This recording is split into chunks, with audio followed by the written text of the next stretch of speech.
D-Boz, we're back. Woo! Hello, season 2 listeners. I can't believe it. We did season 1 and we are here for season 2. And as we typically always do, we always talk about something fun and hot that's going on to kind of kick us off. And how about those recent Grammys? Yeah. Dana Boss. Yeah, I am telling you. First of all, my favorite award show, always consistently my favorite award show. And Rose and I love pop culture, so we watch them all. And it's just always phenomenal performances. But there was something extra about this. And for me, the highlight was Tracy Chapman and Luke Combs. I was in my early 20s when that song came out, and I remember her so well. And to see her have this resurgence and to see the respect and honestly love he has for her in that song was just really moving. And it was just a phenomenal performance to see them up there together. Yeah. So for me, I think the thing that really hit home were the performances that clearly bridged the generational gaps that were in the audience. Yeah. When you saw Tracy Chapman and Luke Combs, and you saw, T Swift singing along or Oprah dancing. Yes. You're talking about someone in their 30s versus someone in their 70s. I think Oprah turned 70 last week. And then there was SZA and Travis Scott with Billy Joel. Incredibly moving performances by, a first time at 80 Grammy performer, Joni Mitchell. Yeah. Song just is so awesome. Yep. And you had young people just singing in the audience. So I loved the respect, the reverence, and the bridging of the generations last night. And then I think Trevor Noah just kind of rocked it as a host. Yeah, and genuinely seemed to be having fun. Yeah. So per our sort of belief, it is possible to deliver an high quality product under intense circumstances and have some fun. And he did. Well, and then my final observation, which will hopefully transition us into our more business-centric conversations, is our girl, T Swift, right? I mean, her business acumen and insight is just brilliant. We saw Trevor's joke about the economy getting a little boost every time Which is true. Which is true. Countries, Rose, different countries are lobbying her to come and perform in their country because of the economic boost. Yes. Go so T-Swizzle. Yeah, right. And the fact that she had enough insight to re-record her music so she could get control over her approach to the business surrounding it. And then, I'm sorry, but last night, her decision to just go, oh, by the way, I just won my 13th Grammy. And gift for you all that I've been holding. I'm going to drop the cover of my new album that will be released in April. And you have like over 12 million people that see that message. And it was just a brilliant communication and marketing strategy. So, our girl T Swift, the Swifties love her. Travis loves her. Everybody loves her. You can't be a T Swift hater. She's talented and she's a brilliant businesswoman. Yeah, she is quite a woman. And so speaking of business, that's sort of our focus, as obviously, for this podcast. But there's going to be a few changes this year, huh? There's going to be some changes based on what we learned in season 1. Yeah. So tell us what we learned in season 1. So season 1, we did kind of our end of year postmortem, and we got a really super interesting data point that, to be quite honest, Dana and I kind of knocked us out of our chairs. So there's this website called Listening Notes. And when we just were like, let's see where they rank us. Let's see where our podcast ranks. It was in the top 10% globally. And if you record 3 or more, you kind of boost yourself into the top 40% pretty quickly. So consistency is key in this business. And, we're not Smartless and we're not Pivot, and we're likely not going to, be selling our pod to Spotify or Sirius. Sirius anyone soon. All right. But having said that, it was enough of a data point that 1,500 plays, we reached a global audience. Our demographics between men and women were fairly even. We reached the middle management type audience, all which were performance indicators that told us that the objective that we had about creating that results-driven yet kind, fun, respectful, inclusive, psychologically safe environment, we were getting the message out. So, and also, wait. Also, apparently we were trending in Denmark.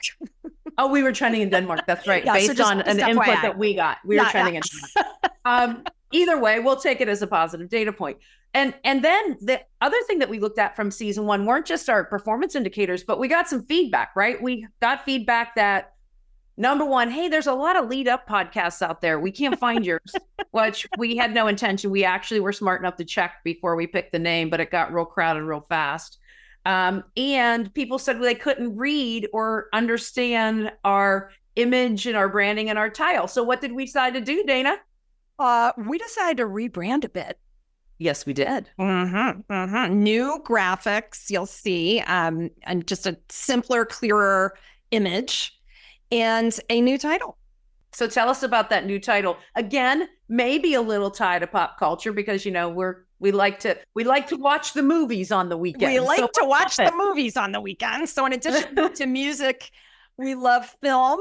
And Rose and I both watched that film Maestro over the holidays and enjoyed it immensely. But, you know, Rose pointed this out to me, and then I started thinking that a conductor of an orchestra is really a great example of someone who has to be a leader and a manager at the same time.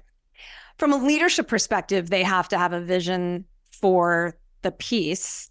And they have to know what is the experience that the orchestra is going to deliver to the audience. Here's what we're striving for in terms of the impact we want to have.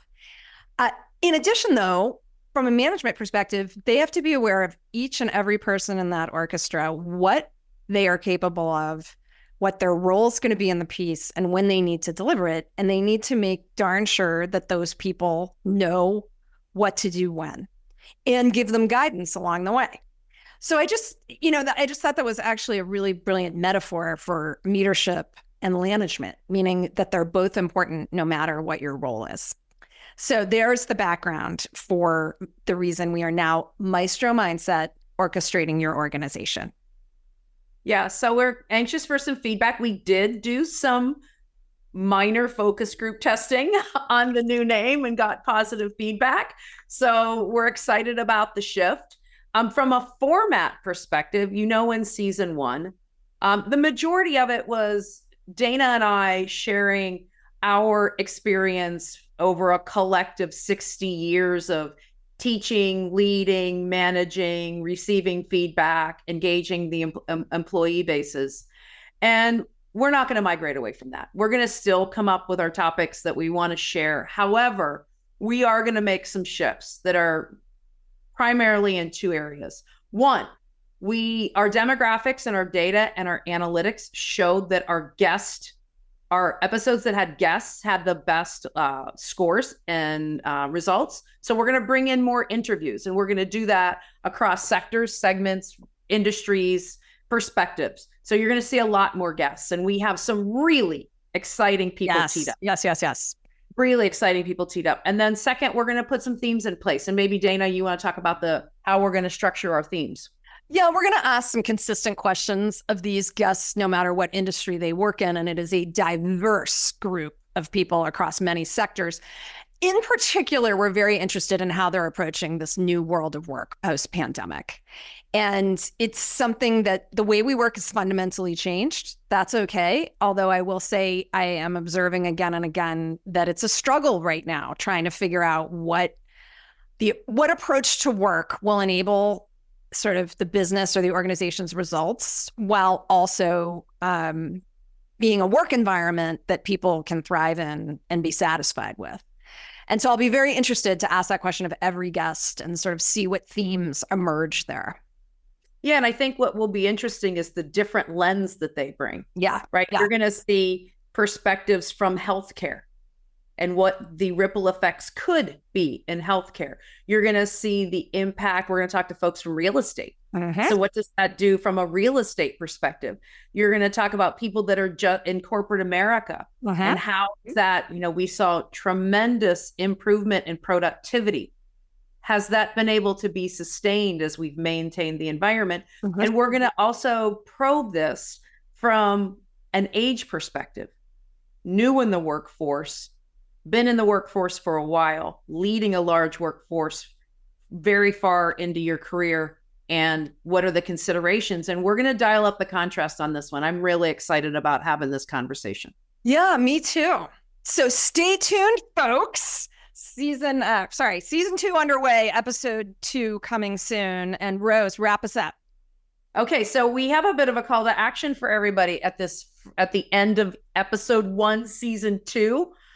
One, for those of you that have subscribed, I know we did the rebranding. Just make sure you're still subscribed. If not, please subscribe to the pod. Now, you don't have to pay. It's free. Just make sure that you click the plus button so you get a notification every time we drop a new episode. Secondly, we've actually started a new LinkedIn group, Maestro Mindset. You can search it, find it.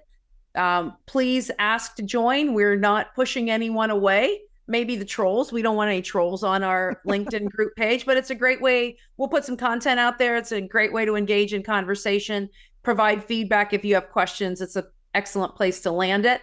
And then finally, we have a stay tuned. Stay tuned because we put together a YouTube channel. Yep, we're going to have a YouTube channel, Maestro Mindset, same name, same brand, same image, same likeness.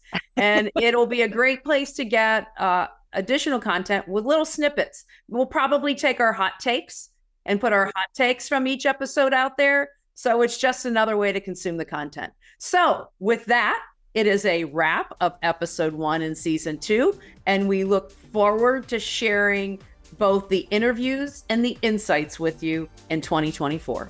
Right on. See ya, everyone.